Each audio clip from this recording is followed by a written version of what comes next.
बिस्मिल्लाहिर्रहमानिर्रहीम। अस्सलाम वालेकुम नाज़रीन, आप यूट्यूब चैनल देख रहे हैं। मैं इमरान ख़ान हूँ। एक बड़ी ख़बर है और ये इस खित्ते की सबसे बड़ी ख़बरों में से एक ख़बर इस वक्त बनी हुई है। DGISI पाकिस्तान के लेफ्टिनेंट जनरल फैज़ हमीद वो काबुल पहुँच गए हैं। एक्चुअली वो काबुल क्यों गए हैं, उसके पीछे 4 बड़ी वजूहात हैं और वो चारों वजूहात सोर्सेज से मैं आप तक पहुँचाऊँगा। जो एग्जैक्ट रीज़न्स हैं वो आपको मैं बताऊँगा कि एक्चुअली वो क्यों गए हैं, तालिबान की आदत के साथ उनकी क्या बातचीत हो रही है, इस दौरे का मकसद क्या है, और फिर कुछ भारत की जानिब से प्रोपेगेंडा भी हो रहा है और ये सिर्फ भारत की वजह से हो रहा है और भारत ही कर रहा है।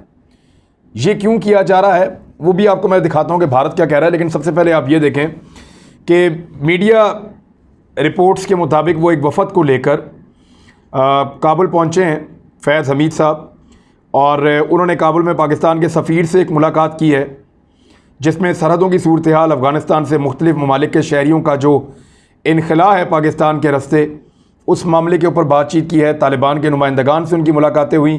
ख़ास तौर पे एक तस्वीर जिसके ऊपर बड़ी शद और मद के साथ तबसरे हो रहे हैं, वो मुल्ला अब्दुल गनी बरादर के साथ उनकी एक हाथ मिलाने की तस्वीर है, जहाँ बड़ी मोहब्बतों से दोनों हाथ मिला रहे हैं। तो ये मुल्ला अब्दुल गनी बरादर वही हैं जो पाकिस्तान की कैद में लगभग 8 साल तक रहे और फिर अमेरिका की ख्वाहिश में पाकिस्तान ने इनको आज़ाद किया था और उसके बाद फिर मुज़ाकरात का आगाज़ हुआ था। तो मुल्ला अब्दुल गनी बरादर से पाकिस्तान के ताल्लुकात ठीक हैं और DGISI फैज़ हमीद साहब से मुलाकात करते हुए वो ताल्लुकात उस एक तस्वीर में नज़र भी आ रहे हैं। सिक्योरिटी की मजबूरी सूरत हाल पर एक तबादला ख्याल किया गया है। जो मीडिया को खबरें दी गई वो ये हैं, ये बताया गया कि दहशतगर्द तंजीमें अमन को तबाह करने की ख्वाहिशमंद अनासर मौजूदा सूरत हाल का फ़ायदा ना उठाएं, इन चीज़ों पे दिया गया। लेकिन एक्चुअली वो 3-4 चीज़ें मेन क्या हैं जिनकी वजह से ये दौरा हुआ है, जो सोर्सेज से मैंने इन्फॉर्मेशन कलेक्ट की है वो अब आप सुन लें।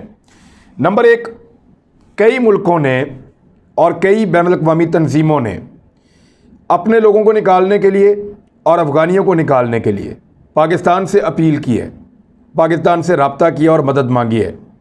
पाकिस्तान ट्रांजिट की सहूलियात भी फ्राहम करेगा, अफ़गानिस्तान में उनके लोगों को तहफ़्फ़ुज़ भी देगा और अफ़गानिस्तान से उन लोगों को निकलने में मदद भी देगा।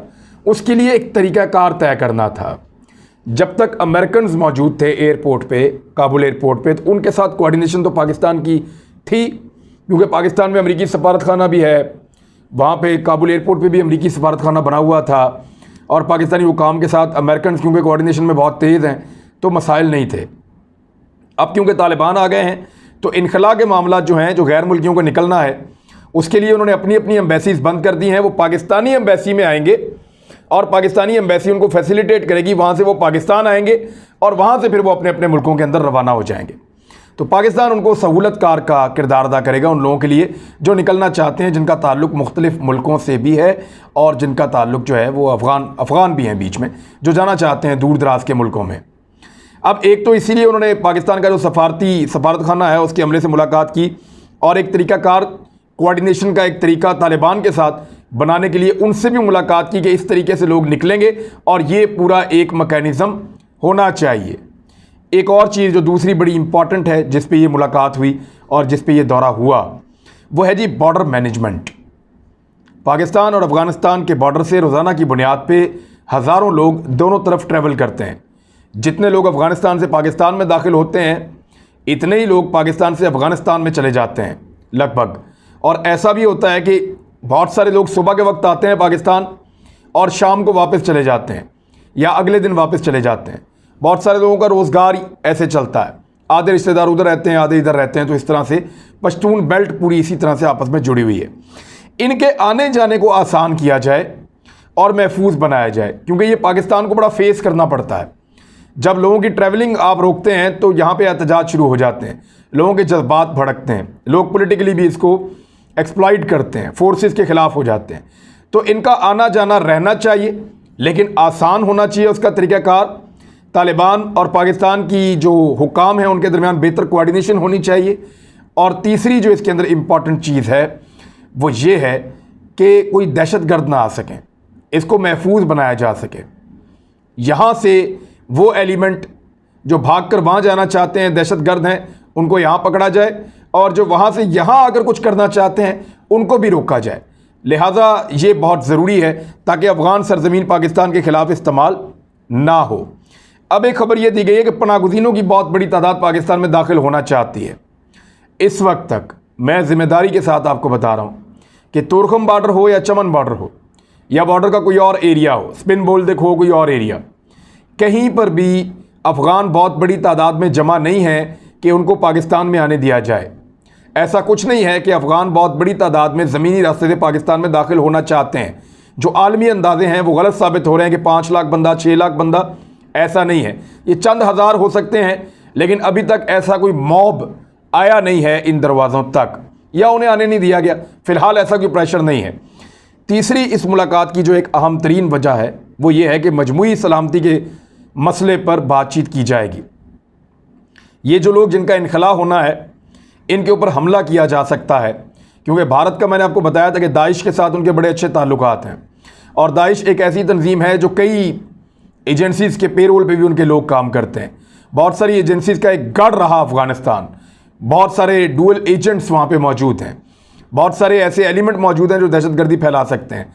लिहाजा अफ़गानिस्तान को या तालिबान को या तालिबान की बनने वाली हुकूमत को डीफेम करने के लिए, दीवार से लगाने के लिए दहशतगर्दी के कुछ बड़े वाक़यात हो सकते हैं, उसकी रिपोर्ट्स पाकिस्तान के पास मौजूद थी। पाकिस्तान ने कुछ इंटेलिजेंस शेयरिंग भी की है अफ़गानिस्तान के साथ, और उनको मोहतात रहने का कहा है, क्योंकि ये वक्त उनके लिए बड़ा क्रूशल है।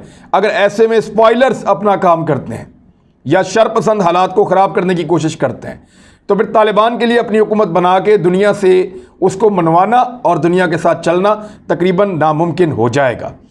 तो जो रियल वर्ड मुझे मेरे तक पहुँचे हैं सोर्स से, वो ये हैं कि हालात को ख़राब करने वाले शरपसंद इस सूरत हाल का फ़ायदा ना उठा सकें, कोऑर्डिनेशन बेहतर करनी होगी, ज़्यादा विजिलेंट रहना होगा। तो ये है जी वो मकासद जिनके लिए फैज़ हमीद साहब गए हैं अफ़गानिस्तान। लेकिन अब मैं आपको बताऊंगा कि एक चीज़ मैंने आपको नहीं बताई, अभी 3 चीज़ें बताई हैं, चौथी चीज़ आपको मैं इस वीलॉग के एंड में बताऊंगा, और वो बहुत बड़ा सरप्राइज़ होगा। ISI की चीफ के दौरा पर इंडियन मीडिया ने रोना धोना शुरू कर दिया। वो बहुत ज़्यादा परेशान है, उन्होंने बहुत ज़्यादा प्रोपेगेंडा किया है। न्यूज़ 18 के मुताबिक पाकिस्तान अफ़गान फ़ौज को कंट्रोल करना चाहता है। ISI चीफ हक्कानी की सिफारिश करने के लिए वहाँ गए हैं। ये इंडिया टुडे ने छापा है कि Pakistan intelligence chief Faiz Hameed arrived in Kabul on Taliban's invitation. Taliban ने बुलवाया तभी वो वहाँ गए हैं। हिंदुस्तान टाइम्स ने छापा है कि चीन को पाकिस्तान के साथ तालिबान के ज़ेरे इक़्तिदार अफ़गानिस्तान में फ़ायदा है, और उन्होंने कहा चाइना ये चाहता है कि पाकिस्तान जाए और अफ़गानिस्तान पे अपना तसल्लुत रखे। इसी बात का चाइना फ़ायदा उठाएगा, क्योंकि हिंदुस्तान टाइम्स ज़्यादा आजकल चाइना के ख़िलाफ़ लिख रहा है जब से उनके 20 फ़ौजियों का कत्ल किया चाइनीज़ ने, तो इसलिए बात वहाँ जाती है। टाइम्स ऑफ इंडिया ने लिखा Pakistan intelligence chief lieutenant general Faiz Hameed arrives in Kabul as Taliban set to announce government. वो जोड़ रहे हैं कि वो क्योंकि हुकूमत बनाने जा रहे हैं, तो ISI चीफ का वहाँ पहुँचना ये इन्फ्लुएंस है कि वो हुकूमत बनाने वाले हैं। यानी काबुल में जो हुकूमत बन रही है वो पाकिस्तान बना रहा है, इस तरह का तासुर दे रहे हैं। अब मैं आपको बताता हूँ कि एक्चुअली इंडियन प्रोपेगेंडा, उनका रोना धोना, उनकी मीडिया को सुने तो ऐसा लगता है कि बेचारे अभी रो पड़ेंगे। जो इलेक्ट्रॉनिक मीडिया है, सोशल मीडिया पे आप उनको सुने तो वो वहाँ भी बहुत परेशान है। भारतीय प्रोपेगेंडे का जो पहला हिस्सा है कि ISI चीफ क्यों गए, ये उनका सवाल है। वो बार बार उठा रहे हैं कि इनकी क्या मुदाखलत है, ये क्यों चले गए अफगानिस्तान, इनका क्या लेना देना है। तो इसका जवाब देखें, दुनिया भर के सिक्योरिटी चीफ्स अफगानिस्तान में रहे हैं। दुनिया भर के जो इंटेलिजेंस चीफ्स वो गुज़िश्ता 20 सालों में बार बार अफगानिस्तान आते रहे हैं, लेकिन वो यहाँ बार बार आके भी अमन कायम नहीं कर पाए। तो पाकिस्तान का चीफ अगर गया अमन कायम करने के लिए तो ये कोई गलत बात नहीं है, उनका हक है, वो दौरा कर सकते हैं। नंबर 2, मजमूई सिक्योरिटी सूरत हाल का जायज़ा भी तो लेना अब। यानी ये बहुत ज़रूरी है कि हालात को काबू रखा जाए। बहुत सारे स्पॉयलर्स वहाँ पे फिर रहे हैं, जैसा कि मैंने आपको पहले बताया। तो भारत के इस सवाल का जवाब है कि पाकिस्तान नहीं चाहता कि अफगानिस्तान के अंदर दोबारा खून रेजी हो। पुरअमन अफगानिस्तान पाकिस्तान के मफाद में है। नंबर 3, भारत की चोरी पकड़ी गई है। भारत जो गन डाल कर गया अफगानिस्तान में और जिस तरह की सूरत हाल उसने पैदा की, जैसे कैंप्स उसने बनाए दहशतगर्दी के, जो दस्तावेज़ात उसकी इस वक्त तालिबान के कंट्रोल में आई हैं और जो शवाहिद और सबूत उनके खिलाफ मिले हैं और जो उनकी सारी इन्वेस्टमेंट ज़ाया हो गई है, इससे इस गंद के खुलने का वक्त आ गया अब। तो ये फ्रस्ट्रेशन भारत को इसलिए हो रही है कि उनकी चोरी पकड़ी गई है।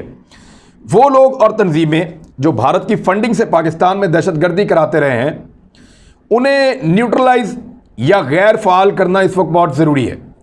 उनको ख़त्म करना, उनको न्यूट्रलाइज करना, उनको गैर फाल करना, ताकि वो मुस्तकबिल में दहशतगर्दी ना कर सकें, ये इस वक्त बहुत ज़रूरी है।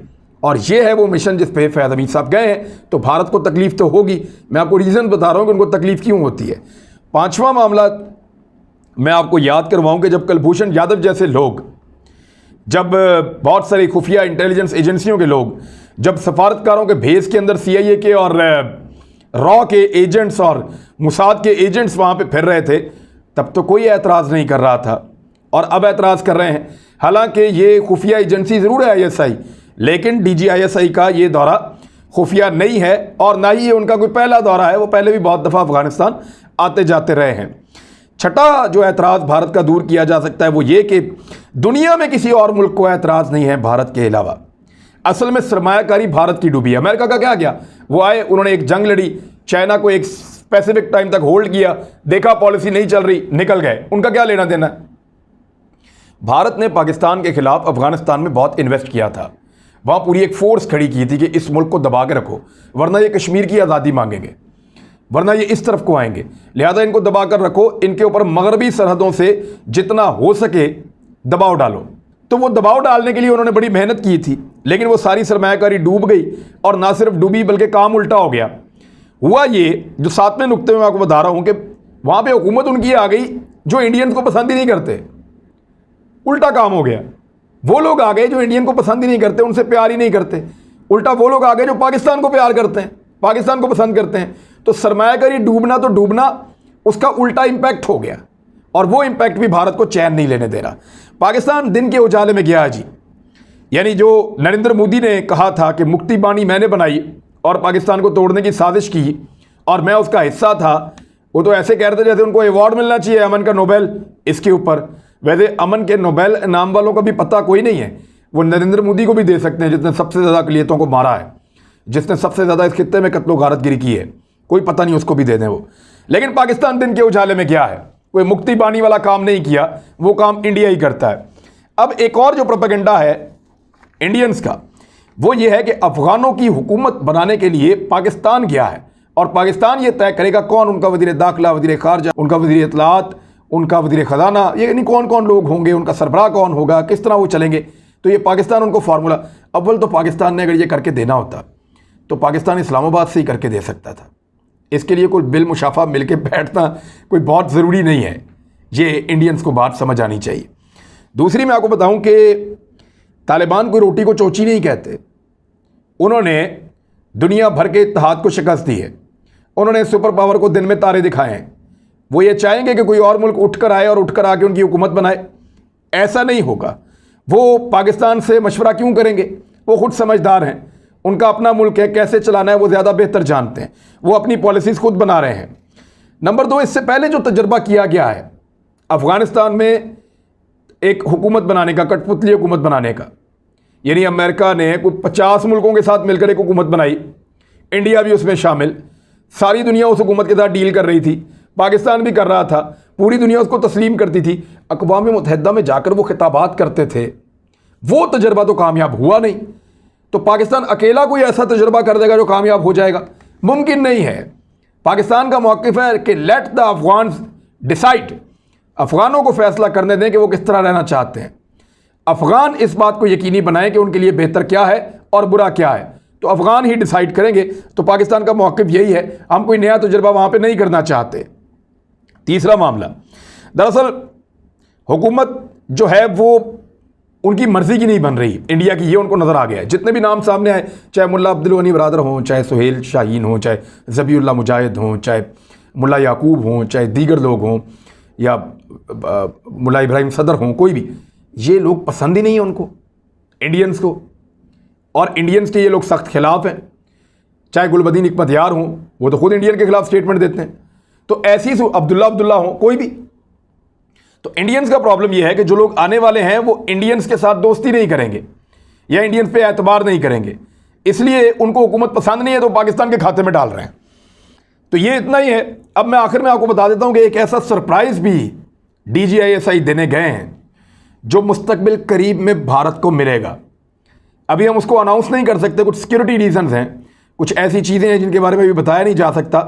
लेकिन मेरे पास ये इन्फॉर्मेशन है कि आने वाले दिनों में DGISI का ये दौरा बाकी दुनिया को तो शायद नहीं, लेकिन भारत को बहुत बड़ा सरप्राइज देगा। तब भारतीय मीडिया की चीखें जो अभी सिर्फ यहाँ से चांद तक गई हैं, तब मरीख तक जाएंगी और आप लोग उनको सुन के एंजॉय करेंगे। तो नाज़रीन, अब तक के लिए इतना ही। अपना ख्याल रखिएगा, अपने इस चैनल का भी। अल्लाह हाफिज़।